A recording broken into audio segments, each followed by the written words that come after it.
Okay, shalom, everyone.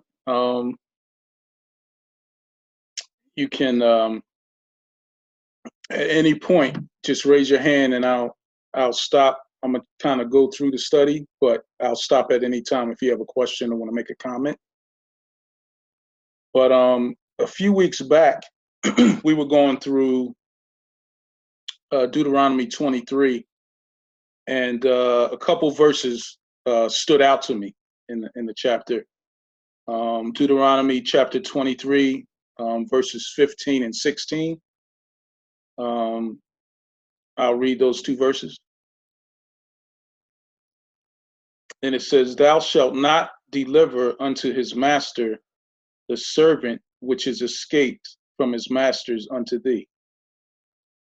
Verse 16, "He shall dwell with thee, even among you, in that place which he shall choose in one of thy gates, where it is liketh him best. Thou shalt not oppress him." So with that in mind, turn to Philemon, the book of Philemon.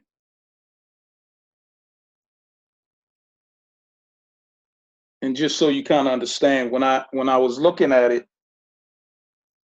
I was really looking at the whole idea of how was this exercised, or where do we have examples of this exercise. So, as I looked at the book of Philemon, I was reading through it prior to. It reminded me of these two particular verses. So I just wanted to kind of look at that, and we'll go through slowly and chime in at any time as we walk through this book. But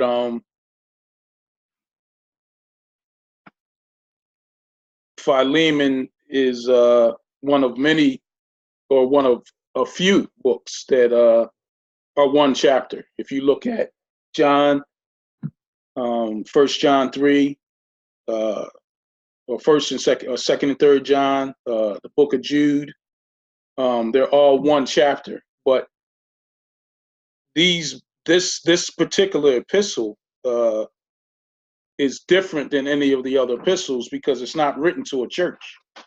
It's written to a person, and it's a personal letter to someone Shaul knew. And Philemon apparently is a man who hosts a church in his home in Colossae. So Paul is writing to him on behalf of a man named Onesimus, who was a slave, and his master was Philemon. Just going through a little intro history here. Onesimus, according to history, ran away and may have stole something from Philemon. And I don't know whether it was money or whether he owed him a debt of some kind, whether it was service, but it was something that he owed Philemon that Paul was writing on the behalf of. And if he would have met Paul in Rome, he would have been about 1,000 miles away from Colossae. So at some point, he was seeking refuge in Rome to escape for whatever he had done.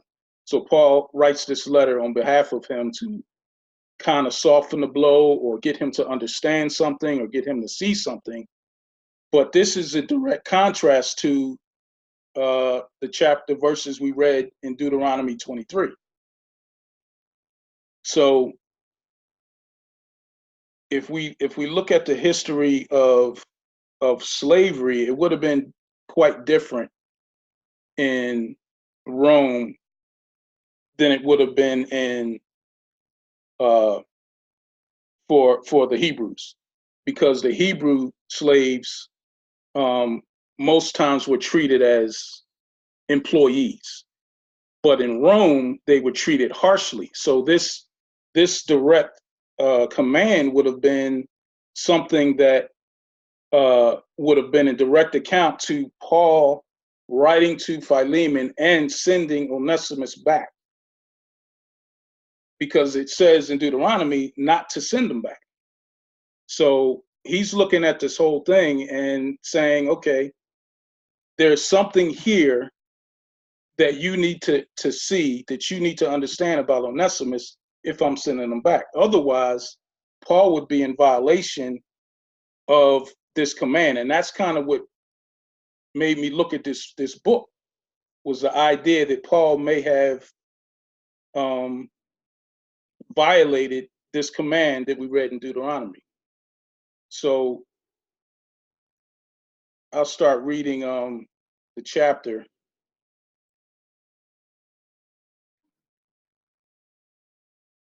Philemon, verse 1, it says, Paul, a prisoner of Yahushua the Messiah, and Timothy, our brother, unto Philemon, our dear beloved and fellow laborer, and to our beloved Apphia and Archippus, our fellow soldier, and to the assembly in thy house. So obviously, this letter would have been coming to Philemon, who had a church in his house, and this letter would have been read in front of the whole assembly for them to see. So I thought it was interesting that Paul, more than likely writing from prison in Rome when he wrote this, doesn't call himself a prisoner of Rome in verse 1. He says he's a prisoner of Yahushua the Messiah, right? And Timothy, our brother, unto Philemon, our dear beloved brother and fellow laborer. So he also looks at Philemon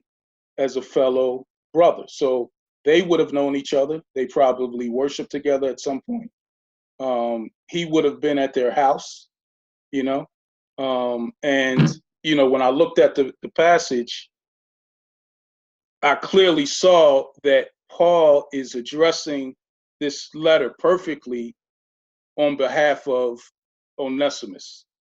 Because he says in verse 3, he says, favor to you and peace from Yahuwah, our Father and Master Yahusha, the Messiah.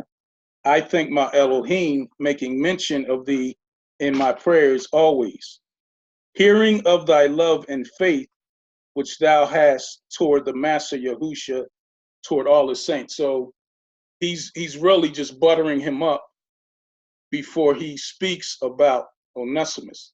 So I just wanted to see if anyone had anything so far they wanted to add to the verses I read.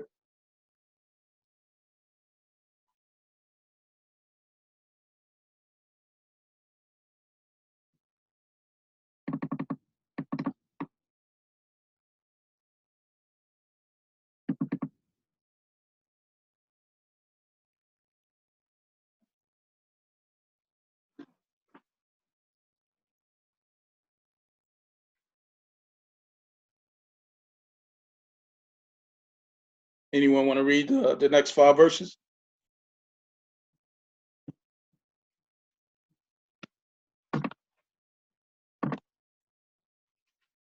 Okay, start from verse 6. It says that the communication of your faith may become effectual by the acknowledging of every good thing which is in you in Yahushua the Messiah.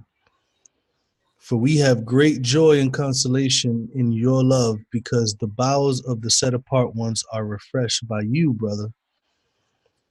Wherefore, though I might be much bold in Hamashiach to enjoin you that which is convenient, yet for love's sake I rather beseech you, being such a one as Paul the aged, and now also a prisoner of Yahushua the Messiah, I beseech you for my son Onesimus, whom I have begotten in my bonds. This is the King James Version, so I don't know if it's more simplified in your Bible. Onesimus. Onesimus. What was it, Onesimus? Yeah. Onesimus, that sounds better. You see anything there? Yeah, I see him encouraging Philemon, letting him know that he recognizes the work that he's done and the assistance that he's given to other people. Where is it? Verse 7, where he says, for we have great joy and consolation in your love, because the bowels of the set apart ones are refreshed by you. Well, not necessarily physical things, but hearing of his faithfulness. Paul would usually refer to that as being refreshed when he would hear of the faith, the actions of the other believers, you know. So Philemon was he's confirming that Philemon was definitely a worker, you know, having good report, and his works was known among the people. Um, Yeah, and he, you pulled out verse 6 where it says that the communication of thy faith may become effectual by acknowledging of every good thing which is in you in Yahushua Messiah. So just understanding what he's saying that people are affected by your faith. He's giving him a highest accolade. He's and how we should look at this as we, if say we have, for instance, some criticism to give someone, the first thing we should do is tell them the good things they're doing, you know, so that it's not all criticism. If I come home, good example, if I come home, my wife has been spending all day cleaning the house, you know, uh, cooking dinner, and I come in and there it is, a sock in the middle of the floor. You know what I mean? And my focus is on why is this sock on the floor? Not, babe, nice. Oh, that smells fresh in here.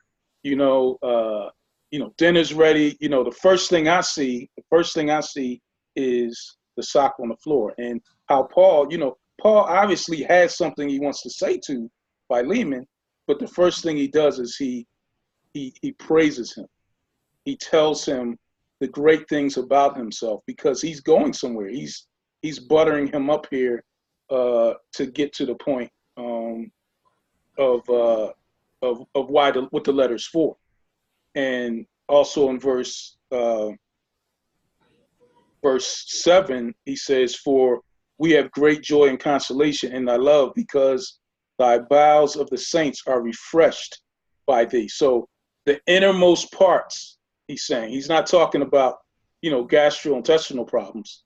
He's talking about the innermost parts of someone are refreshed, are given rest, are given peace by you, by the things that you say, by the things that you do, and how we have to make sure that we tell people this, especially people in our fellowship.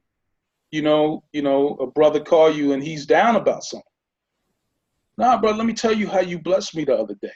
When you said thus and so, you changed my mind about something. You changed my heart. I was thinking one thing when I called you, but by the end of that phone call, my mind is somewhere else and headed towards purification. And I think sometimes us recognizing that in other people changes even their mindset, can change even their heart. So I think we should definitely keep that in mind as we read through this. Just to make practical application of what we're reading. What does it mean to us? How can we play this out? How can we live this out? So anybody else say anything? I'm allow everyone to unmute themselves. yeah, I see that he's not buttering him up like without sincerely meaning what he's saying. Paul is sincerely recognizing uh, Philemon, and and I think that is a good point that you brought up. I myself was in certain situations or felt certain ways, and when somebody would call me, not necessarily to say what things I'm doing, um, but would call me and lift me up, saying, will refresh me in different ways, different statements, different comments. Um, sometimes we get blinded by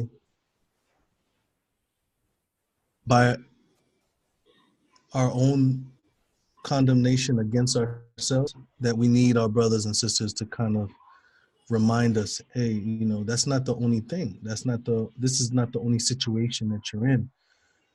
There's a lot of these, to remind us, to lift us out of that depressing state. You know what I mean? So I think that that's very important for people of Yah to recognize when a person needs to be lifted up and when a person needs to be encouraged.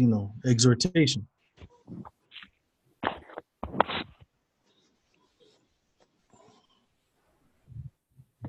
Yeah, I also saw in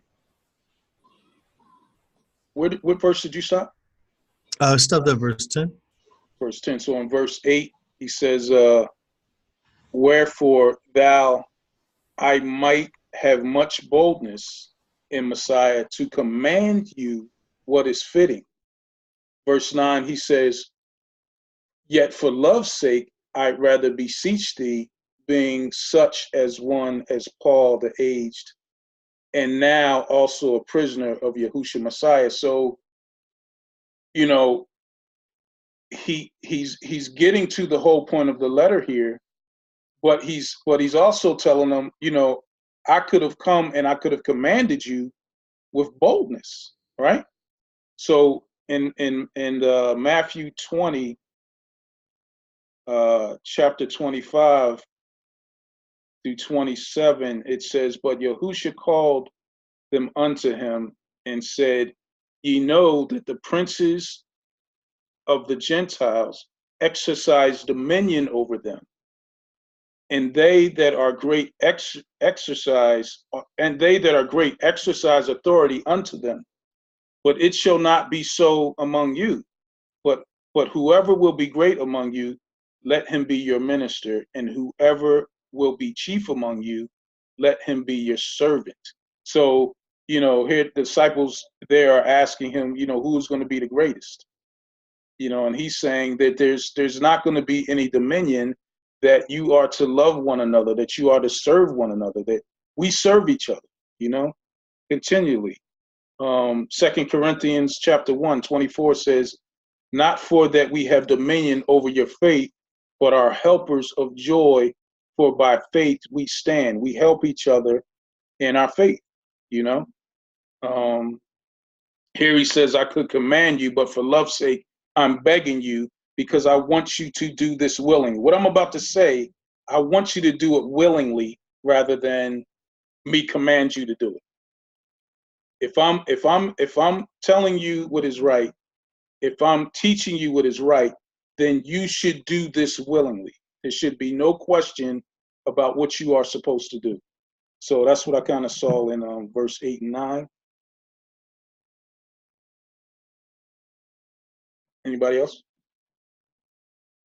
I don't want to be like tag teaming, but verse 10, I think is in light of what you were saying, verse 10, where it says, I beseech you for my son. I was going to say Onesimus. Say it again. I'm sorry.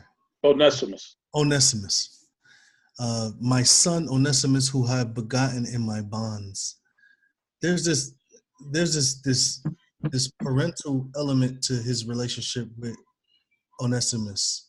Like he's in physical bonds, he's in prison, and he was able to communicate with Onesimus, the gospel.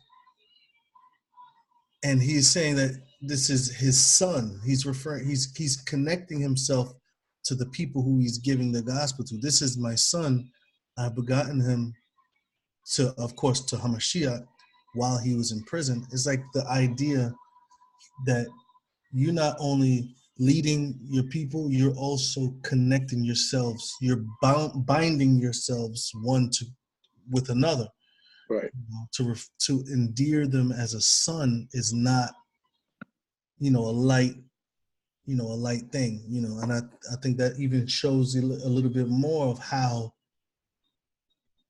it brings us into discipleship also. A good idea of discipleship as well, knowing that we treat everyone as especially the young ones, as children. The older ones, I think Paul said that in a letter to Timothy. The older ones as older women as mothers, older men as fathers, younger men as children, and so and brothers and sisters. So I think that family element is usually a lot of times not emphasized enough in leadership and discipleship.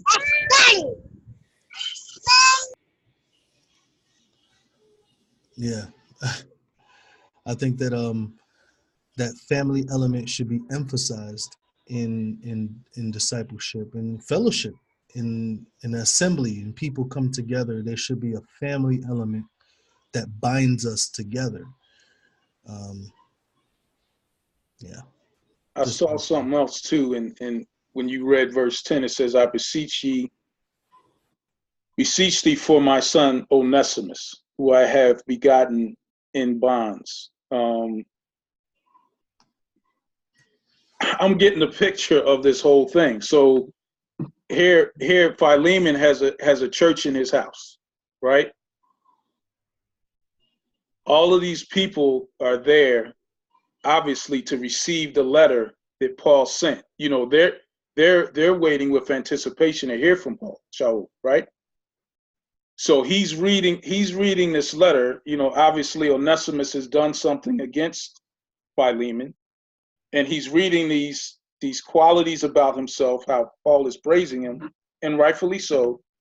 And then he gets to uh, Onesimus, which is the whole purpose of the letter. And I can just imagine him just being, stricken, with what's coming next. You know what I mean? Because this is read live, in front of everybody, I'm assuming. Um, and I don't know what the actual offense was between them. It seems like it was money, because we're going to read later something. But he's telling him that now Onesimus is my brother. I've begotten him in change, which means he more than likely led him to Messiah. So this, to me, that just painted a whole picture of what might have been actually happening at that time. As he's reading this letter, he's excited. He's seeing these things that y'all was saying, and then he gets to Onesimus, and he's like, "Oh, you know what I mean? Here's Onesimus. Now he's going to ask me to do something here." But because he says, "I beg you for my son Onesimus," so I just noticed that as well. Anybody else? Ezzy, you can unmute yourself. Oh, sorry. Um, so a scripture that comes to mind from what we just read is Ezekiel 34. Um, when there's this aspect of Shaul kind of building him up or fattening him up before he gives whatever lesson or teaching that he's about to give. In Ezekiel 34 verses 3-6, it says, you eat the fat and you put on the wool, you slaughter the fatlings, you do not feed the flock, you have not strengthened the weak, nor have you healed the sick, nor bound up the broken, nor brought back the straying, nor sought what was lost, but you have ruled them with might and harshness. And they were scattered because there was no shepherd, and they became food for all the beasts of the field when they were scattered. My sheep wandered through all the mountains and on every high hill, and my sheep were scattered over all the face of the earth, and no one was seeking or searching for them. Now it may sound like a stretch, but in aspect, when you only, the word fat is H2459. It means the choicest or the best part, abundance. If you think of the slaughterings that they did to Yahusha, he would burn up all of it, the fat, everything. That was some of the best parts. And there's this aspect of even Yah himself, before he does a chastisement, there's always this edification or this fattening up. Even his word says that he'll add all of these things to you. But when we ourselves put on the wool and slaughter the fatlings and don't feed the flock, so to speak, there's this ego and there's this prideful spirit that sets in to where you're no longer giving the esteem of Yahuwah, sort of like how Moshe did after Yahuwah gave him the command, to strike the rock, and then to do it another time in front of the people for a given purpose. He's adding all this stuff, making himself fat instead of allowing Yah to do that. And I think Shaul understands um, understands how people receive, and before you give a chastisement or before you share whatever Yah is commanding you to share, I think it's important to bring out those fat parts, but to a certain extent, so that they don't get caught up in all of this praise and all of this and lose what you're trying to get them to focus on. But you also don't want to tear someone down either. So I think there has to be a balance. But everything that he's bringing out are things that even I think Yah would be pleased with, saying that, working in the knowledge of all good, which is in you towards Messiah. And in verse 7, for we have much joy and encouragement in your love because the tender affections of your Kodeshem and have being refreshed by you. So obviously there's certain things that he's doing in Messiah that he's bringing out, versus bringing out other things that might feed his ego a bit. So I just thought that was something interesting to point out, that he is making him fat to a certain extent. Yeah, that absolutely is not a stretch. Here's why. Peter alludes to that in chapter 5, verses 1-3. He says, the elders which are among you I exhort, right? Who am also an elder and a witness to the sufferings of Messiah, and also a partaker of the glory that shall be revealed. Here's the command: feed the flock of Yahuwah, which is among you, taking the oversight thereof, not by constraint, but willingly, not for filthy lucre, but for ready of mind, neither as being masters over those entrusted in you, but being in samples to the flock. So absolutely, I agree, and I like that connection for sure. Anybody else, if you want to say anything, just unmute yourself.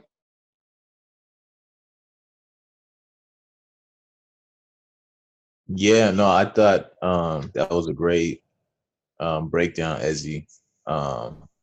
Very important to remember how we should deal with each other, teaching and learning also, that when you point out, like you said, the bad things someone's doing immediately, that automatically is going to give off a certain vibe and could turn that person off and away from hearing what you're just trying to critique, even though what you're critiquing them on. This way, he fed him with exactly what he needed to. So, okay, he got him feeling nice and good. But, hey, my brother, I want to make sure that you understand this real quick, And now he's been humbled instead of coming to a place of anger or feeling like he's being attacked. That without that first process going through, the next step, the transition he's making, that if he just started there, there's already conflict being brought up. Now somebody's going to be defensive, So I think that what you brought out was a very, very, very good point, and that should be definitely emphasized, to go through those steps whenever you're speaking to anybody about anything, when you're trying to correct them and give them that rebuking or criticism. You should always do it in a very smart way, to where they will keep their mind open to hearing what you have to say. And, Shaul did an excellent job right here in showing that example.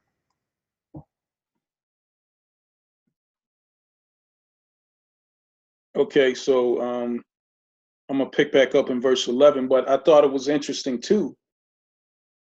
In verse 10, he says, my son Onesimus, because in verse 11, and I'll read to 15, it says, which in time past to thee unprofitable, but now profitable to thee and to me. So apparently whatever Onesimus had done to Philemon was unprofitable. But Onesimus means profitable. His name means profitable. So that's a direct connection there.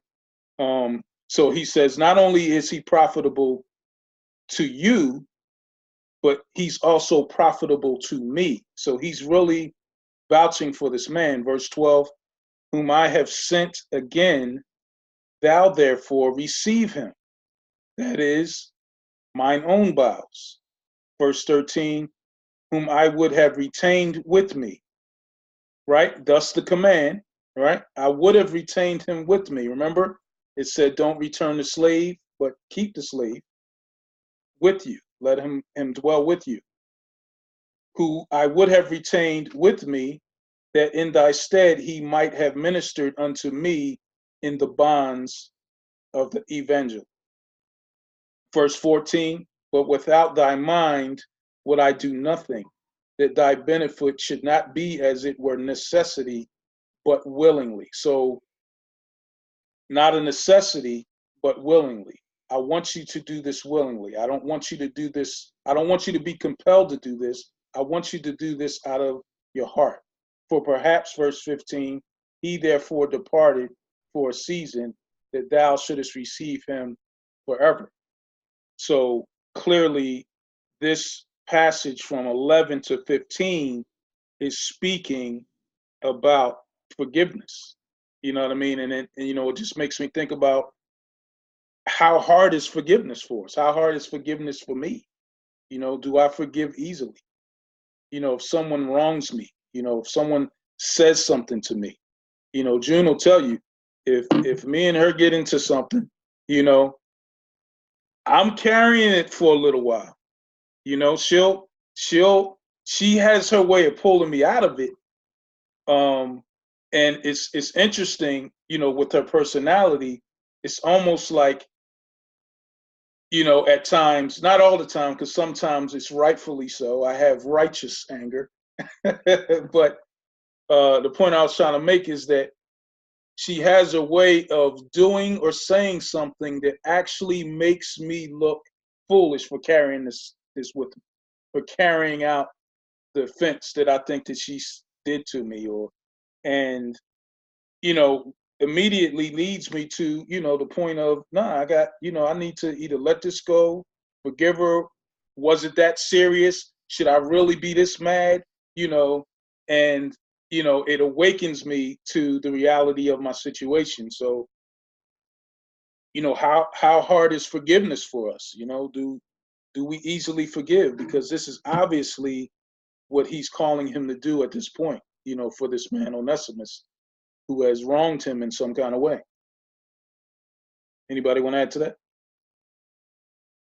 I only want to say not so much because you're absolutely right. It's hard to forgive someone if you think you're right. I also think that sometimes, on the other hand, it's hard to to be forgiven, because the Lord, Yahuwah, commands us to also that we are forgiven by Him. And I think sometimes when we do something, we like to carry that burden, and we don't want to be forgiven, or we don't accept it.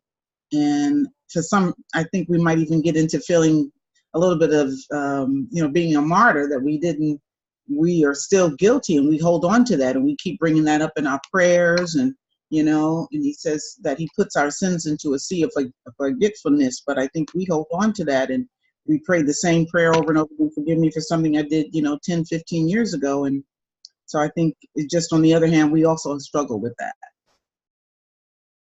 Absolutely.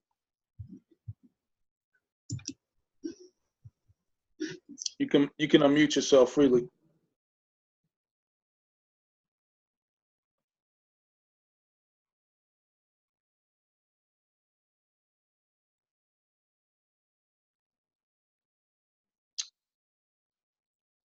All right, so in verse 15, I'm going to look at verse 15 and 16. He says, for perhaps he therefore departed for a season, that thou shouldest receive him forever.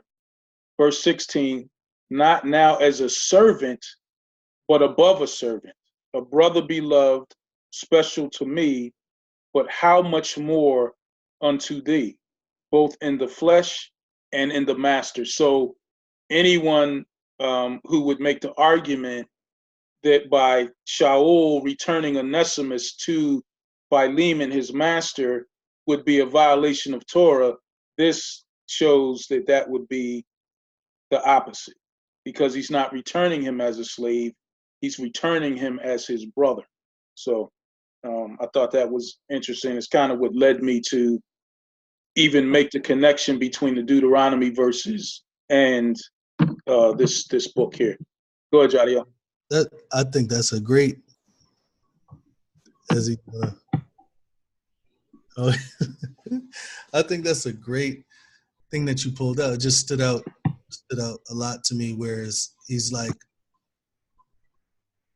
saying that this man is going to be profitable to you.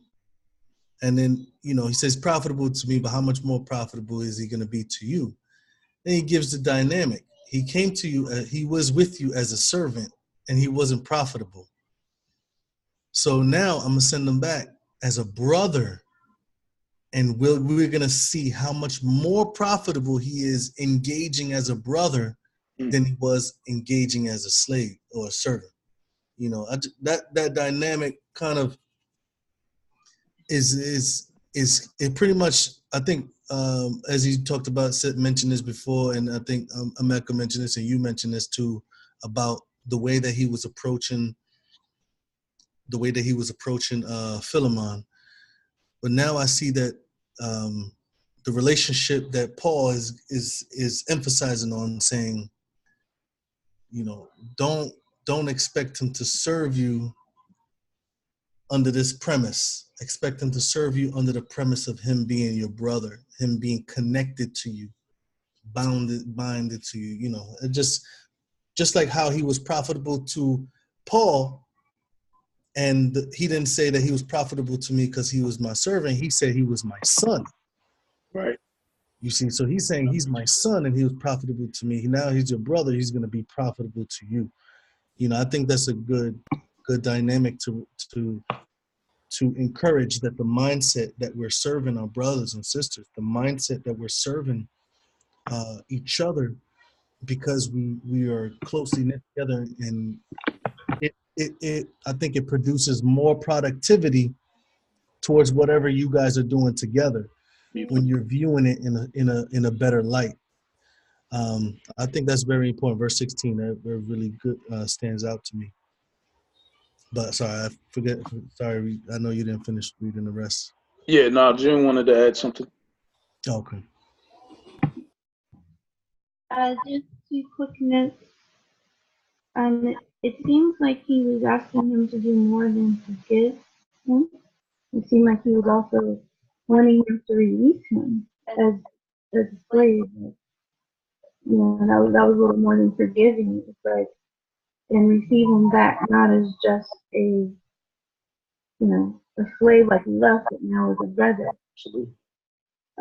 In that, and in the first part, as everyone else pointed out, it reminded me of Proverbs 15:1, where it says, "A gentle answer turns away wrath, but harsh words stirs up anger." So it was almost, I believe he was being sincere in his words, but also using good strategy as well, so that he would be more open to receiving his words. Good. I also wanted to add something, like it says. Okay. Milo Can you hear me? had her hand raised, but go ahead. Oh, I'm sorry. Go, Milo. You can go. I'm just mulling over the thoughts. I have a question, and correct me if I'm wrong, in regards to use, buttering him up prior hand, or giving him accolades or affirmation, or kind of coming gently before giving a maybe rebuke or trying to tell him something. What are the thoughts on when Peter rebukes Messiah about what he was saying about how he was going to die, and Messiah's response wasn't affirmation at that time, but he just straight rebuked him with, get behind me, Satan. Or when Nathan went to David after, he had sinned with Bathsheba, and he didn't come with a gentleness at the beginning. He came with a parable to go into rebuke. Or Samuel, when Saul was offering up, made offerings to Yahuwah, and Samuel, and Saul's like, hold on, this isn't first, let me give my references, I'm sorry, 1 Samuel 15, 12-26. Part of it says, Samuel rose early in the morning to meet Shaul, and it was told Samuel, saying, Shaul came to Carmel, and behold, he set up a monument for himself, then turned and proceeded on down to Gilgal. Samuel came to Shaul, and Shaul said to him, Baruch are you of Yahuwah, I have carried out the command of Yahuwah. And Samuel's response is, what then is this bleating of sheep in my ears and the lowing of the oxen which I hear? And then he goes on, he's about to rebuke him. So what are your thoughts in regard to, am I gathering that one is always to give praises before rebuke, or is it perhaps, you give praises to a brother or sister ahead of time, throughout their seasons and stuff, but when a rebuke is necessary without praise or acclamations, that is okay? Just trying to gather understanding here. Yeah, I don't particularly think I don't think that it's necessary to always give accolades before rebuke. I don't necessarily look at this particular book as if Paul was rebuking him. I think it was more trying to get him to understand, as a brother in the faith, this is now how you have to view this man Onesimus that I'm sending back to you. And before saying so, he gave him some qualities that he had himself, being in the faith, as to understand, okay, now Onesimus is your brother. He's no longer your slave. Forgive him, but willingly, only if you see the conviction by what I'm telling you, who you ought to be, and then carry it out, rather than him rebuking him. Because I think it would have been, I don't think that if there was a harsh rebuke needed, there wouldn't necessarily be any soft words. I think when there's correction, sometimes we can soften the blow by, giving the person some, encouragement first. But when it comes to rebuke, when it comes to sin, as in the case with Nathan and David, David was ready to condemn the person in Nathan's story. And then until he turned the idea and said, well, the person is you.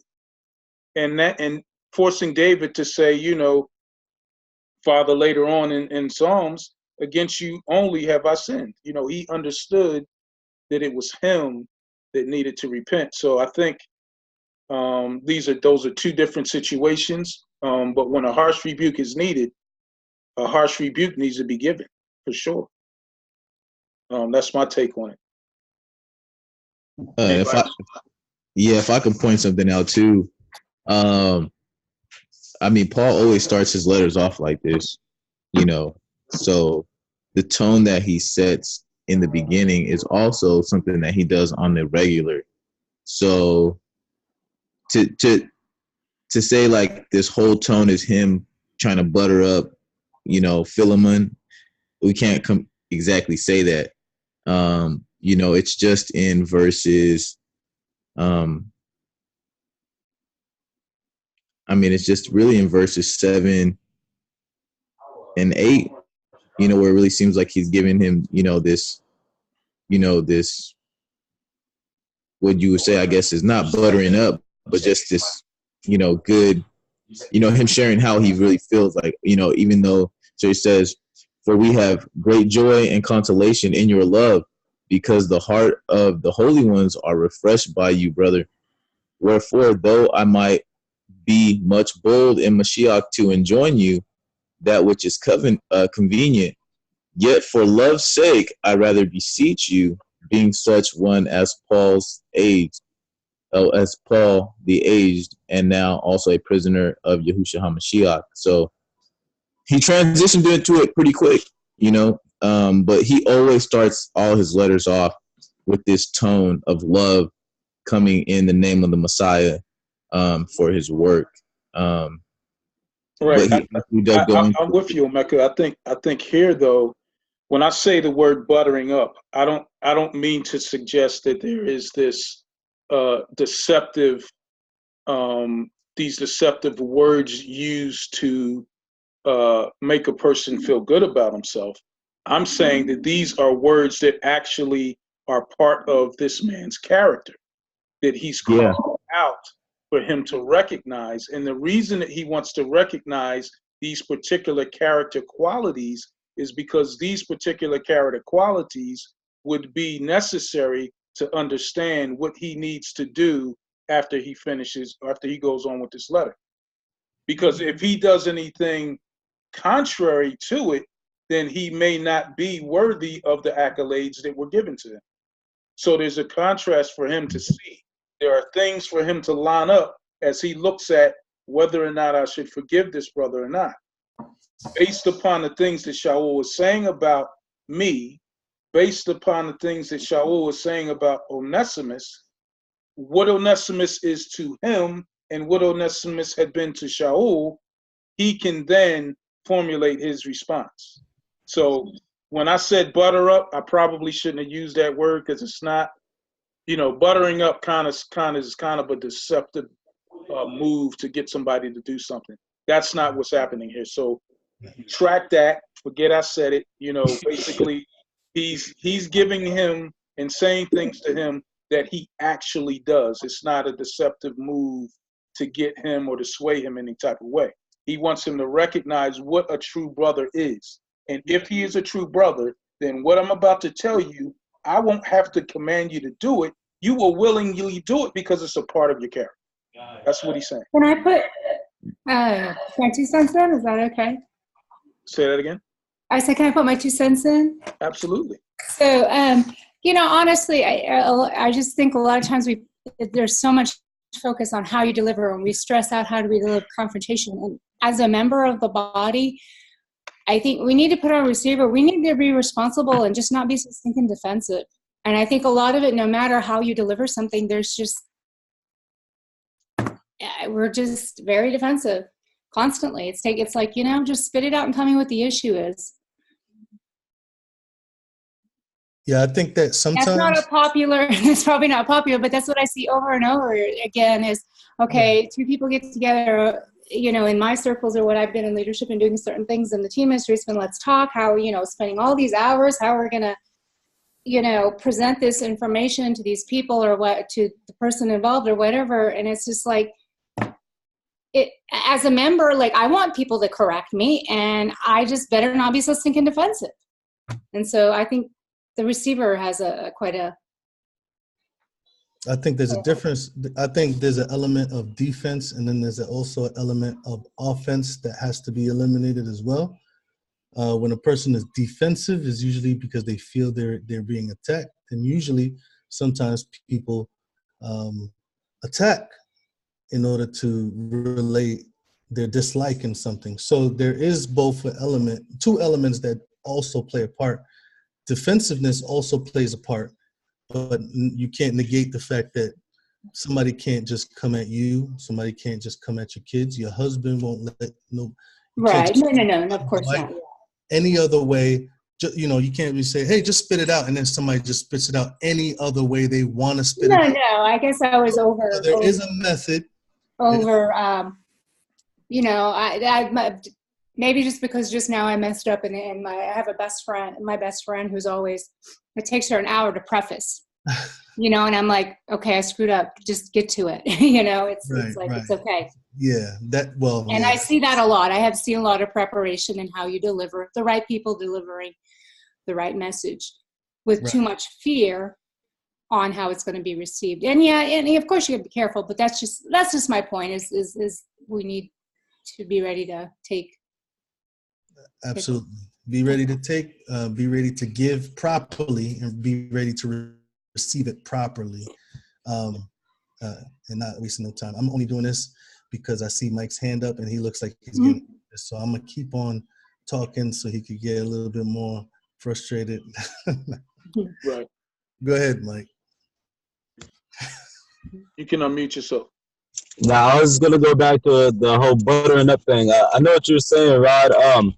We see the same thing in John's, visions and Revelation.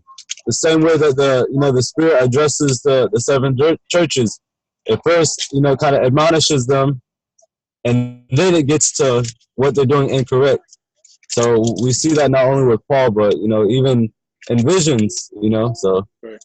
I would agree with that stance. Absolutely. I All right. am going to Yeah. add, oh, sorry. Go ahead, Ezzy. I was just going to add a couple scriptures. Can you hear me? Yep. But I agree with what's been said so far. I think it, when there is a rebuke that is due, it should be done very directly.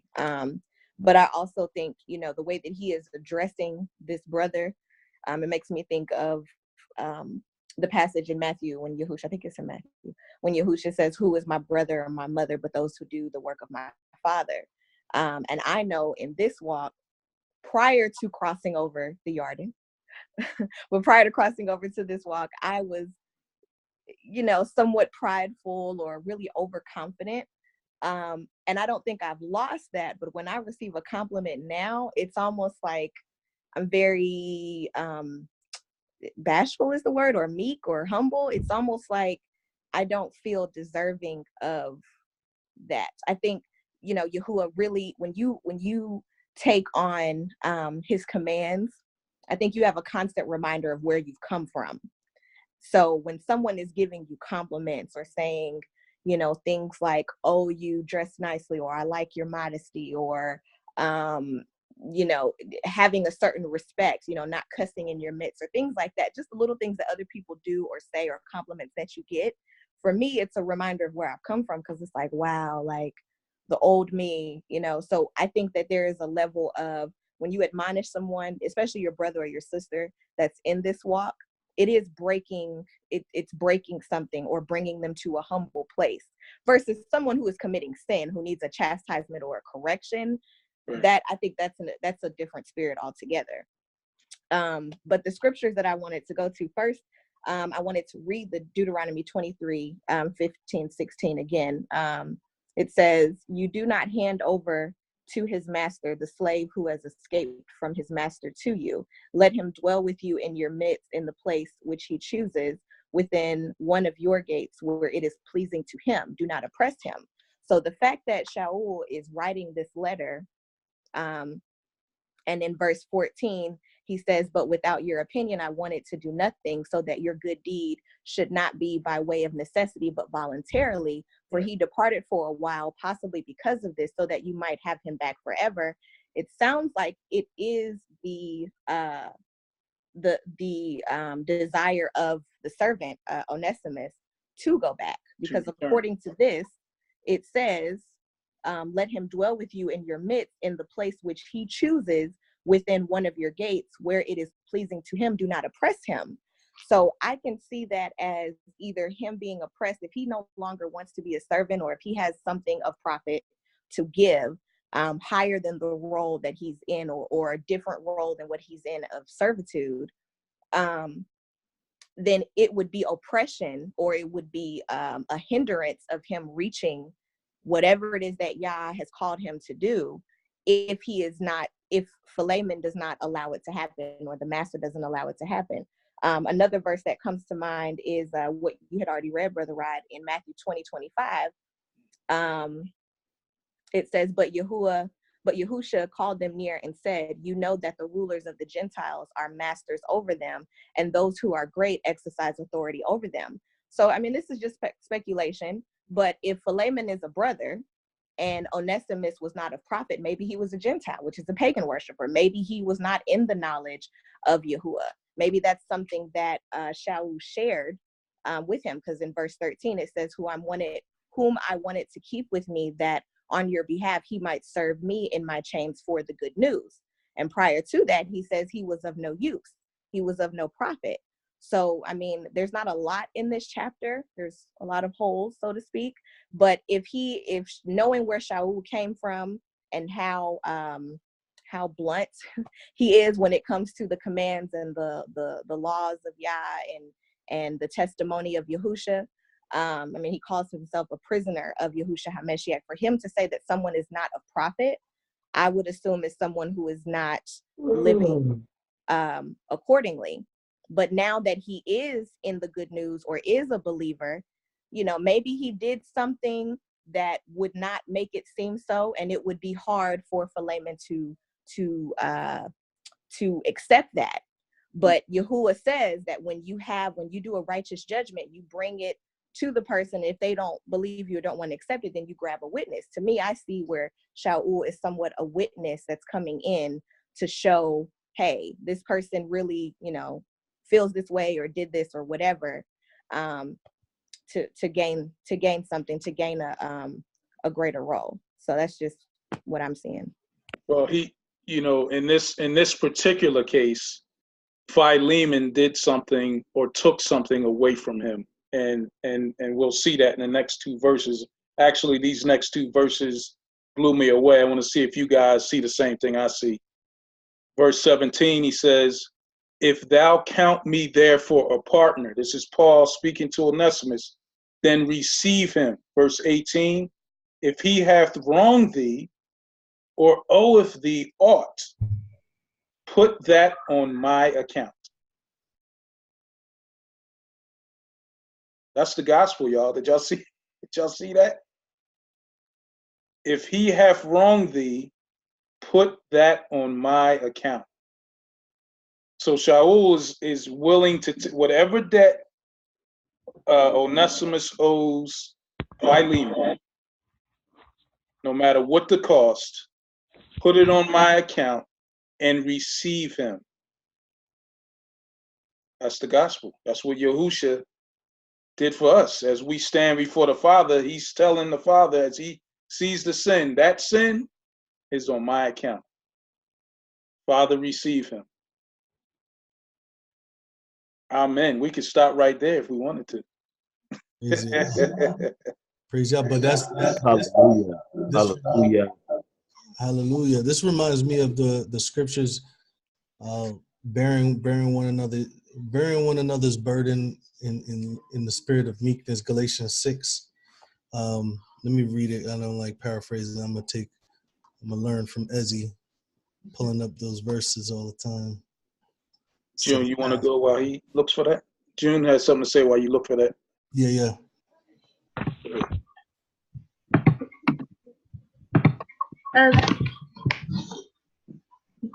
My comment was from a little while ago. Mike had mentioned the letters to Revelation, and this here is a letter to Philemon. I was just wondering, just keep in mind like the context that these are letters, and so like when you're writing to someone, you know, you probably would start like you wouldn't just die directly. Dear so boom, you know, like you're gonna say some stuff. Whereas in some of the other examples in the Bible, not that this is a rebuke, but it was a verbal situation in person. I just wanted to bring out that difference. Is nothing urgent. Excellent point. Affirming your wife. That's right. I gotta live here. But yeah, I'm sorry. Go ahead, Johnny. Oh, sorry. Yeah, I have a verse in Galatians 6. Galatians 6, looking at verse 1 and 2, it says, "Brethren, if any man be overtaken in a fault, you which are spiritual, restore such a one in the spirit of meekness, considering yourself, lest you also be tempted. Bear one another's burdens, and so fulfill the Torah of HaMashiach." I think this is one of those pivotal characteristics that need to be implemented in, you know, when you're trying to help somebody, or when you're trying to approach somebody who is in a fault, who is in a sin, who is in a wrongdoing, that you who are spiritual are supposed to, your focus is restoration. Your focus is bringing light. Your focus is lifting the person up from the ground and helping them to walk in Yahuwah's way again. And also considering yourself lest you be pulled down with the person. Because sometimes when we take too much upon ourselves that we should not even be taking, it brings you all the way down with the person. Now you're not doing the things you're supposed to do on top of this other person being caught in a fault. So this is one of the fruits of how you need to approach somebody. If you're approaching somebody and you're doing it the correct way, you shouldn't be brought low. In depression, you should be lifted up, with righteousness and confidence. In verse 2, the emphasis on bearing one another's burdens, it's kind of like this is the emphasis that Hamashiach had when he came. This is the emphasis he has now. So this is the mindset that we ought to have as well, to lifting each other's up and help, at least lightening the load for someone else rather than making it even more heavier. Absolutely. But yes, the gospel, verse 17, verse 18. Let's read that again. If thou count me therefore a partner, verse 17, receive him as myself. Verse 18, if he hath wronged thee or oweth thee aught, put that on my account. Verse 19, I, Paul, have written it with mine own hand, I will repay it. Albeit, I do not say to thee how thou owest unto me, even thine own self. Besides, verse 20, yea, brother, let me have joy of thee in Yahuwah, refresh my tender affections in Yahuwah, having confidence in thy obedience, I wrote unto thee, knowing that thou wilt also do more than I say. So I have confidence that you will do exactly what I said, and even more so, and how this is compelling him to look at the actual aspect of love, tearing down the barriers of anything that he has in his heart against this man. He's counting on it. Verse 22, but withal prepare me also a lodging. So give me somewhere to sleep, because I'm on my way there. For I trust that through your prayers I should be given unto you. So not only do I want you to do these things, but I'm on my way also. So it's funny because, if we look at it humanly, I'm coming to check to see if this happens also, is what I see there. Anybody see anything? We got a few more verses. I have a question. Sure. Does he owe Shaul money? He owes, Onesimus owes Philemon money. Because in verse 19. Oh, does Philemon owe Shaul? Right.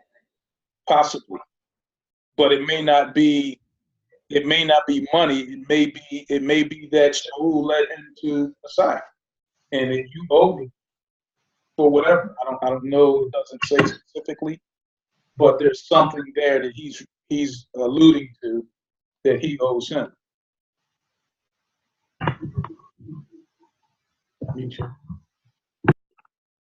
Let's finish the chapter, and then we'll finish up the conversation. Verse 23. There salute thee, Epaphras, my fellow prisoner in Messiah Yahusha, Marcus, Aristarchus, Demas, Lucas, my fellow laborers. The favor of our Master Yahusha, Messiah, be with your spirit. So there's also all of these witnesses here with me while I'm writing it. So I think that there's also accountability there. There's a compelling to view love, compelling to be different. we're the set apart ones. We have to respond to things. We have to see things in a set apart way. We have to be completely different than the world. My responses to you, my brothers and sisters, should not be the same way some guy down the street that doesn't know Yahuwah would respond. There should be a difference. And I think there's a direct contrast that Shaul is trying to present to him here. And I think that we should also take that with us, in the realm of who we are, in the realm of how we live our lives. I mean, we read a lot of verses. We go through Torah, we read through the Brit, but how do we do it? And I think when we look at passages like this, it gives us an opportunity to look at ourselves, and to actually see how we are to do the things that Yahuwah calls us to do. So, anyone want to add anything else before we end the recording? I thought Katora was trying to say something. Unmute yourself.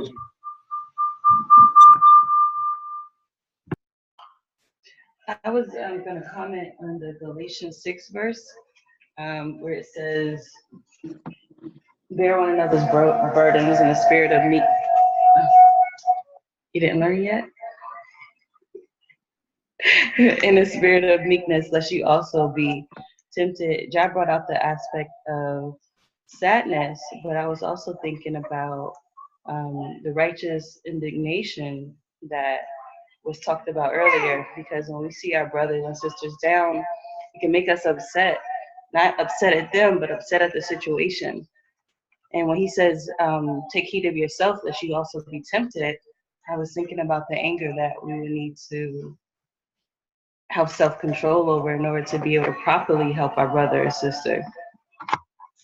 I just wanted to bring out that different aspect besides getting depressed, but being angry and making ourselves, having more self-control and understanding the situation. Yeah. I'm sorry, just having self-control when dealing with each other.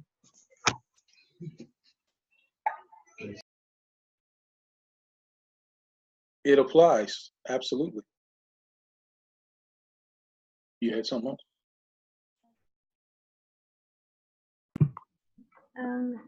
Just real quick, it kind of resonated with me how this is such a short, it's a one chapter book, but it made it in the canon. Like, so there's definitely the message here. And, I like the gospel analogy there in chapter 17. So there's something in here that y'all have definitely for sure.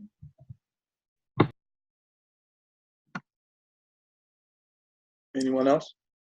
I really like this breakdown.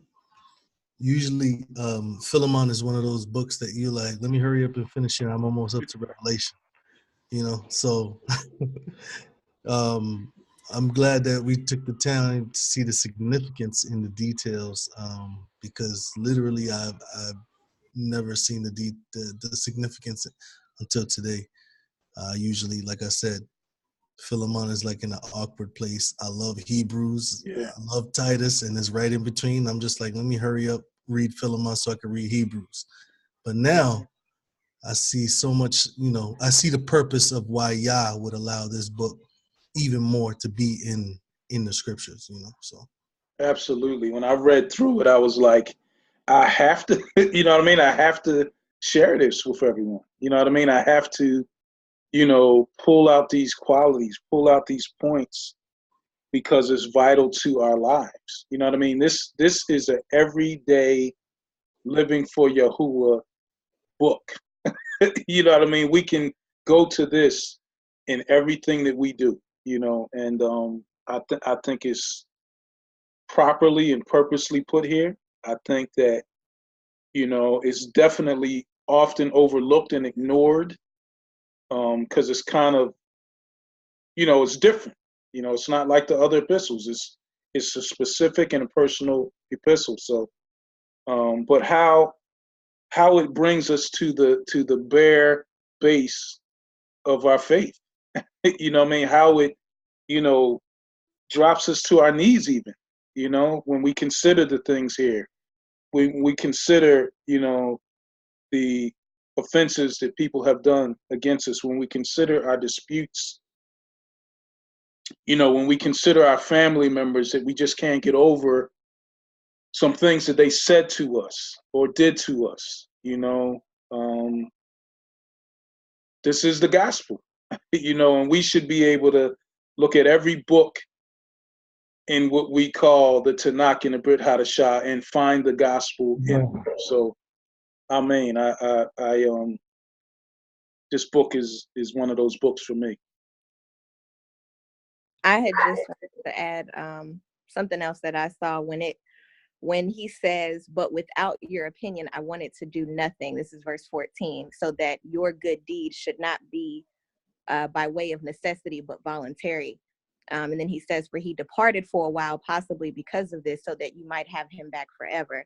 That sounds to me like Messiah in Judgment Day, because, you know, Yahuwah knows our heart. We hear that over and over again. And, you know, you cannot in the last days be there. Well, my mom told me to do this. I say this to my son all the time. My mom told me to live this way. My mom told me to believe, because Yah is going to be like, I see you on a molecular level. I see the water within you. And it does not say Yod Hey Wah Hey. It's not written on your heart. And when it says, "For he departed for a while, possibly because of this," Yah not only to some extent, he left the Israelites to the kings and the mighty ones that they went after for a while, but his hand was still outstretched. Yahusha bore the sins of the people like a slave. A slave has the burden of his master, Yahuwah, master, carries the burden of his master. And Yahusha did that. You know, he not only carried the burden of Yahuwah, but he also carried the burden of our sins. And he has departed us for a while so that we can have him, the Ruach HaKodesh, forever, so that we can live forever. So yeah, the gospel is all through this. And then when it says in 17, "So if you regard me as your partner, receive him as you would receive me," I can see Yahusha and Yahuwah in that, because in Revelation, when I think he's speaking to John, and then John comes and bows down to him, he says, I'm a fellow servant. So he is, you know, our brother. But if we receive him, then we also receive Yahuwah, who is the master. So yeah, it was awesome. Thank you for that. You know, it's interesting about what you mentioned, Ezzy, that you brought up that verse 14, where it says, "Without my mind would I do nothing, that your benefit should not be as it were of necessity, willingly." Like, remember, Paul was given this ministry. Right. Paul was ordained directly by Yah prophets coming up to him, taking the scales off his eye, you know, confirming him. He could have said, "This is what Yahuwah wants." Yeah. Take Onesimus, sorry. Take him in. This is Yahuwah's will. He could have did that, but he wanted Philemon to engage with him as a co-laborer, as a partner, as a brother, and to willingly respect what Paul was bringing to him. Because remember, the vouching that he's doing for Onesimus. Okay, Onesimus. I'm gonna practice that. The vouching that he's doing for Onesimus is not because he wants him to just obey what he's telling him he's about to do. Hey, I'm about to send him to you. Take him in. He's good. No, he's humbling himself and explaining so that way he can understand from his heart and is intellectually saying, okay, all right, so I trust Paul. I don't trust Onesimus. Paul is telling me that he's changed. And to trust him based off of Paul, I will trust Onesimus. You see what I'm saying? So he's giving them the opportunity to willingly submit to what Yahuwah is inspiring to happen right here. And I just think that's another element of excellent leadership, excellent discipleship, you know, learning, looking at your leader and your leader appealing to you and you recognizing why you trust this leader, so why you also would trust what he's saying as well. to willingly do something rather than, be told to do it. Right. Amen. So that concludes our study on the book of Philemon. Shalom.